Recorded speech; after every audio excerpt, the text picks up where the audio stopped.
Recently I've watched the movie Project Hail Mary and totally fell in love with its cute little alien character Rocky. Hi, Grace. You're in a ball. And literally a few days before that, I had seen a video by the YouTuber Dorian Todd on his open source Sesame Robot project. And I mean, you can see it too, right? So yeah, I thought it would be a really cool idea to build my own Sesame Robot and try to make him look and sound as much like Rocky as possible. And I think it turned out pretty well. Before we get into all the things he can do and what struggles I faced with the build and my advice for overcoming them, I quickly want to address the sponsor of today's video, Justway. Because, like all other projects on my channel so far, Rocky is 3D printed, and I regularly get comments of people wanting to build the things I make, saying that they can't because they don't own a 3D printer. And that's exactly where a service provider like Justway comes in, since they can print whatever you want for you.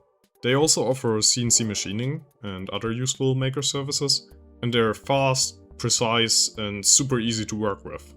So yeah, if you want something to get made, check out Justway.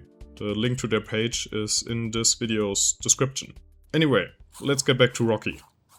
The major difference between the default Sesame Robot and my Rocky version is that I removed the screen that normally displays Sesame's face, since Rocky doesn't have a face, but I instead gave Rocky the ability to speak. I actually recycled an old laptop speaker of mine to do that, and I'm still amazed that worked at all. It's not particularly loud, but he is able to do some simple voice lines from the movie. The .wav sound files for that are actually stored directly on the ESP32 itself, so you actually don't need any sort of external storage solution for these sound files, which is possible due to an Arduino IDE plugin called LittleFS.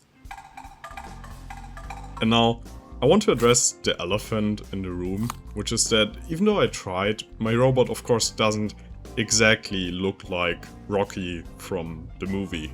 And I'm well aware of that. There are three major reasons for that. The first is the tiny size of this thing, which leads to the servos and internal components being comparatively big and hard to hide, like a Rocky accurate design would have to do. So yeah, in other words, I don't think it's possible to build a robot that looks exactly like Rocky in this size category.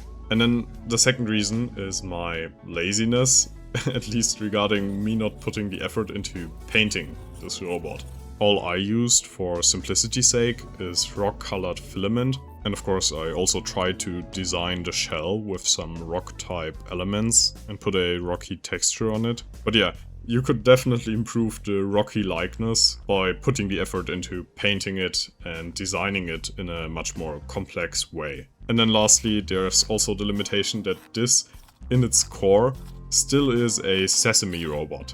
And I didn't want to change too much, especially about the legs, so that most of Sesame's original animations and the original movement still works with this thing. So yeah, this definitely isn't a one-to-one replica of Rocky. It looks more like Rocky's overweight cousin, but I'm honestly totally fine with that. If you want to see a much closer replica of Rocky, definitely check out the YouTuber Leviathan Engineering. He did an amazing job with his robot. But to defend my version, his one is much bigger and needs a constant cable connection, so it ain't portable like mine, which means mine is of course objectively superior. Now, you may have noticed that my Rocky has a little tail. That's actually the charging cable connector to its battery. The reasoning behind that is that due to Rocky's shape, I decided to put the battery, by far the biggest component, into the top of my design, unlike with normal Sesame robots where the battery is in the bottom. And the thing with that is, you can see how messy the components are on the inside. So it would be an absolute pain in the ass having to screw him open every time I need to charge him.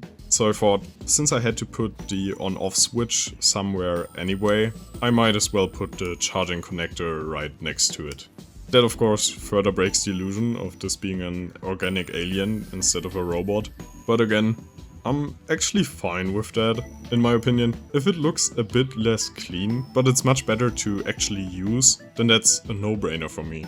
basically the opposite design philosophy of these ridiculous Apple mice. Anyway, there isn't that much more to say. I think the last really interesting thing is the way it's controlled. Again, all credits to Dorian Todd. With his firmware, the ESP32 board, so basically the brain of the robot, creates its own Wi-Fi access point, which you can log into with any device you want, as long as you know the password. And then you get forwarded to an HTML portal that lets you fully control the robot. And all I did for my Rocky was add the voice integration on this page, right underneath the buttons for the poses and animations. So that's how my Rocky works.